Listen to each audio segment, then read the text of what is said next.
Hi everyone, my name is Tushar Tyagi और आज मैं आप लोगों को बताने वाला हूँ कि हर कोई गवर्नमेंट जॉब की तैयारी करता है, आखिर क्यों? तो गवर्नमेंट जॉब में मिलने वाली फैसिलिटीज़ ही इतनी होती हैं कि हर कोई चाहता है कि वो गवर्नमेंट जॉब में लगे या उसका गवर्नमेंट जॉब में सिलेक्शन हो जाए। और इसीलिए आज मैं आपको बताने वाला हूँ एक छोटी-सी मतलब छोटा-सा कंसेशन कह सकते हैं कि आपको गवर्नमेंट जॉब में कितने तरीके की आपको छुट्टियाँ या लीव्स मिलते हैं, उनके बारे में आपको बताने वाला हूँ। क्योंकि अगर आपको नहीं पता होगा कि आपको कितने तरीके की छुट्टियाँ मिलती हैं, तो आप उनका फ़ायदा नहीं उठा सकते और कई बार ऐसा होता है कि हम जॉब में लग जाते हैं और हमें कोई बताता भी नहीं है कि हमें कौन-कौन सी छुट्टियाँ मिलती हैं या किस तरीके से छुट्टी मिलती है। वो सब आपको बताने वाला हूँ क्योंकि अगर एक एस्पिरेंट हो गवर्नमेंट जॉब के लिए या गवर्नमेंट जॉब में भी हो और अगर आपको नहीं पता है कि आपको कौन सी छुट्टियाँ मिलती हैं, तो वो आप अपना छुट्टियाँ वेस्ट कर रहे हो। किस तरीके से आइए जानते हैं। तो सबसे पहले जो मोस्ट कॉमन लीव होता है, अर्न्ड लीव होता है, ईएल जिसे बोलते हैं शॉर्ट फॉर्म में। और ईएल जो मिलते हैं अगर आप सेंट्रल गवर्नमेंट एम्प्लॉयी हो, तो आपको 15 6 मंथ में मिलते हैं, यानी कि हर 15 महीने में 15 ईएल जो मिलते हैं 6 महीने में मिलते हैं और साल के 30 ईएल आपको आपके अकाउंट में क्रेडिट होते हैं। अब अकाउंट में क्रेडिट होते हैं इसका मतलब ये नहीं कि वो आपके बैंक अकाउंट में या कोई मैसेज आता है आपको कि आपके अकाउंट में 15 ईएल क्रेडिट हो गए हैं। सपोज़ आपके सर्विस बुक होता है और एडमिनिस्ट्रेटिव ऑफिस होता है, एडमिनिस्ट्रेशन ऑफिस एओ और डीडीओ, वहाँ पे आपके सर्विस बुक में वो क्रेडिट कर दिए जाते हैं। तो आपको ईयर के 30 ईएल मिलते हैं। और अगर आप अपने ईएल यूज़ नहीं करते, अगर आपको लगेगा कि आपने ईएल यूज़ नहीं किए तो वो ख़त्म हो जाएँगे, तो ऐसा नहीं होता है। आपके जो ईएल होते हैं वो कैरी फॉरवर्ड हो जाते हैं। कैरी फॉरवर्ड का मतलब है वो आपके अगले साल के उसमें चले जाते हैं, ईएल के साथ जुड़ जाते हैं। जैसे कि मेरे अभी अकाउंट में 23 ईएल है और अभी मैं अपने 11 ईएल खर्च करके घर आया हुआ हूँ। तो अभी जो मेरे 11 ईएल खर्च करने के बाद में मेरे पास 23 ईएल है और जन जुलाई में अभी 15 ईएल और जुड़ जाएँगे। तो अगर मैं उन्हें यूज़ नहीं करूँगा तो वो मेरे अगले साल के काम भी आएँगे और अगले साल में जुड़ जाएँगे। और अगर सपोज़ आपको कभी कोई ज़रूरत है, तो अपने ईएल को आप कैश में भी करवा सकते हो, यानी कि पेमेंट पेड करवा सकते हो, ईएल के पैसे ले सकते हो अपने अकाउंट में। और लेकिन उसमें आपको पूरी सैलरी नहीं मिलती, सिर्फ़ आपको आपका बेसिक पे मिलता है। जैसे कि 30 ईएल को अगर आप कैश कराओगे तो आपका बेसिक पे जितना होता है वो आपको मिल जाएगा। फिर उसके बाद में आता है आपका CL. CL stands for casual leave, यानी कि ये कैज़ुअली लीव होती है और ये जो होती है ये 8 मिलती है 1 साल में।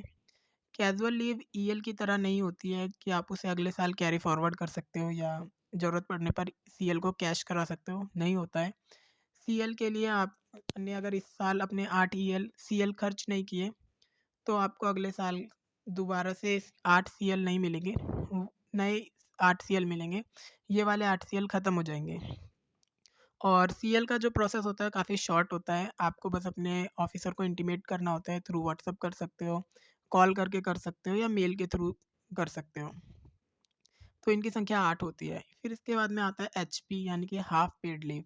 हाफ़ पेड लीव का मतलब होता है कि अगर आप कभी हाफ़ आधे दिन के लिए ऑफ़िस नहीं आ रहे हो, तो आप अपने ऑफ़िसर को इंटीमेट कर सकते हो या बता सकते हो, तो वो आपका एचपी लग जाता है।